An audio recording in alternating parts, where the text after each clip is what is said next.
Hello YouTube, my name is Cole. I'm Dylan. And today we're putting shocks on Dylan's 75 Camaro. We'll explain the process of how to do it, and hopefully this helps someone else out there that has the same problem.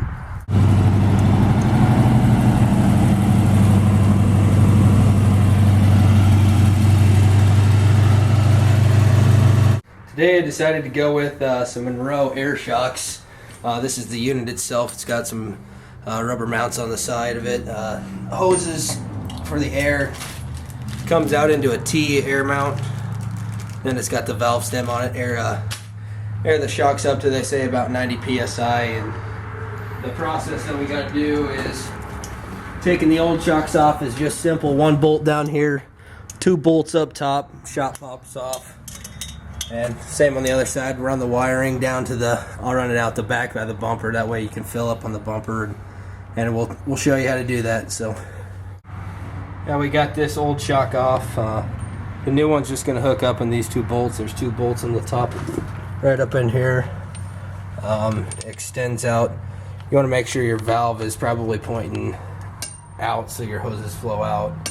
Other thing is the bottom is going to connect in pretty much like that. It'll sit in that frame right there with those two in. Put this one on, put the washer on, and then put the nut back on and bolt her in. Go.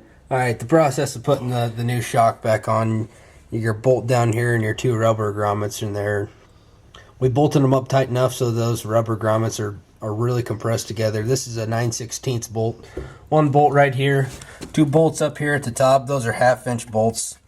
The process, we put this in first, bolted this down, then you can pull this up until it line up with the bolts. There's a lock washer on there on both sides, and tighten those up and pretty snug. Connecting the hoses to the shock itself, this is the cap for it. It's got a hole in the middle of it. The hose fits in here like this. Pretty tight, snug. The inside of this thing is a little O-ring. The O-ring fits over the hose itself. Your hose is only going to go in about that far, so what I like to do, put the hose in there, stops right there, push the O-ring forward, pull the cap back on, and you only want these about hand tight. I didn't line the threads up the first time, do it again. Hand tight. Make sure that doesn't pull out. And clips in here already from the previous guy who put shocks in here. Kit comes with new. They'll just snap on in there, and we'll run this hose all the way down to the trunk where the gas tank is, and then we'll put the T mount on, connect the other hose from the other side, and then there's a little tiny hose all about this far that you put your valve stem on, and then that's where you're going to fill up. So okay, now that we got our hoses on both shocks, I've ran them through the trunk. I'm going to keep them in the trunk for now because I'm still going to do some finishing touches on this car, but normally you'd probably make an official mount down here by the bumper where the license plate comes out, but right now we'll just do this. So this is the T valve, and just like I did on the shocks, I got the O-ring and then the cap, and that'll go in on that side. Push the O-ring forward, and then twist the cap on. Make sure it's hand tight, snug. Make sure that don't come out. That's good.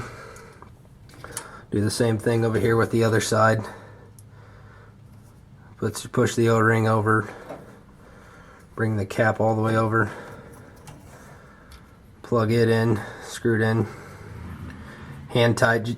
Always want to make sure there's hand tight. You don't want to push you want to have a crimp in one of these and have it not work.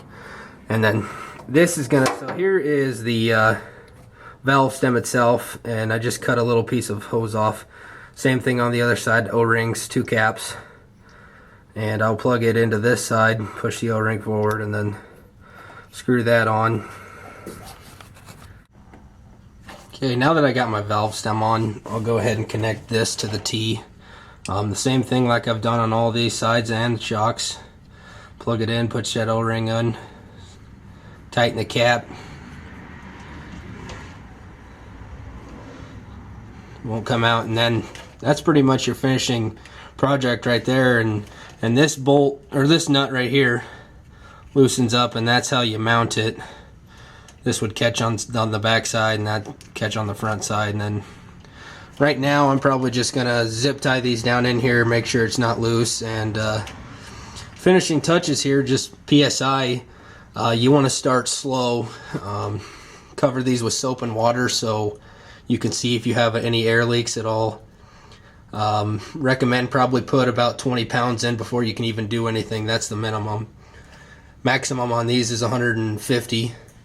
They recommend running it about 90. I'm going to push mine up a little just to jack it up a little more, but all PSI is all about personal preference. So we'll put some air in these and see how they work.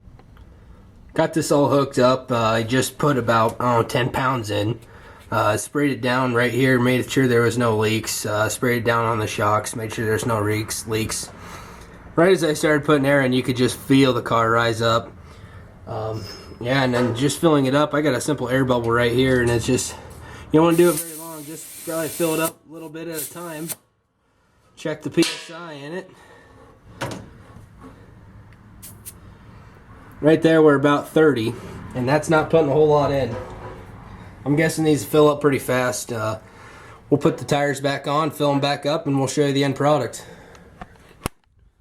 Alright, while he's filling that up, I'll just show you this shock. And watch it just rise up a little bit. You can see, I don't know if you can see that right in there, that's where we sprayed. It's not bubbling out any. And yeah, we'll put tires on, get it done, and we'll show you what it looks like.